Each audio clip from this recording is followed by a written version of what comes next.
what lurks inside this replica of the ill-fated RMS Titanic. Chuck, when I'm looking at the ship with the naked eye, I really don't see anything. Chuck told me he didn't see it either, until he took this photograph of the boat that revealed what he thinks are two ghostly images. There's an image here. Question is, what is that? What is that? It's just as spooky to me when I first saw it, and I couldn't make it out until I looked at it very carefully, and I found it was a bald-headed man with a handlebar mustache. And I said to myself, what's he doing in there?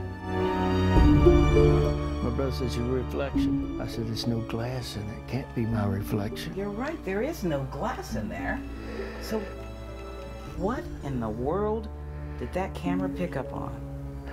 I have no idea, other than maybe someone that was aboard the Titanic that found this new home for himself that looks so much like the Titanic, he decided to stay. It took 17,368 hours, over 9 years, to build the replica. Wyatt Jason Moore, better known as Chuck, took on the project after seeing the old 1958 movie, A Night to Remember. What did you see? Iceberg, get ahead, sir! Chuck, a retired architectural draftsman, studied old photographs of the Titanic and began his quest to build a spitting image of the vessel. I got so engrossed in it, I don't realize how much time goes by each day. With painstaking detail, Chuck, wearing a special magnified glass attached to his glasses, used special tools to freeze a moment in time. He recreated life on the ship. Crewmen loading up an old Model T, children playing on deck, ladies in period clothing shaded from the sun by their parasols. And check out the dogs on deck. Did you know that 2 of those dogs made it on board lifeboats and survived the sinking?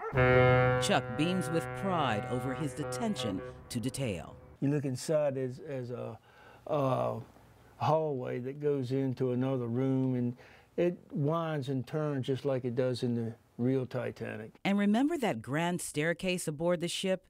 Chuck duplicated that as well. But it wasn't until Chuck shot these series of photographs of the replica to create a large photo composite that he noticed something in the photos that couldn't be seen with a naked eye. An unexplained image in the portholes just above the lifeboats on the port side of the vessel. It looks like a bald-headed man with a handlebar mustache looking out. And just recently, I found the woman in there. I didn't even pay any attention to her. And then I found her arm, and she was sitting there like this. We zoomed in on the images for a closer look. Do you see what Chuck sees? Chuck doesn't know what to make of it, but admits to some strange happenings in his Portsmouth home. I get a lot of noises around the house that I normally like somebody opening the back door or something like that, and it's not opening. I let them alone, they leave me alone. And for the skeptics who don't quite see the image as a ghostly image, For non-believers, suit yourself. I said, I got the photograph, you looked at it, you've seen it. If you believe it, you believe it. If you don't, you don't.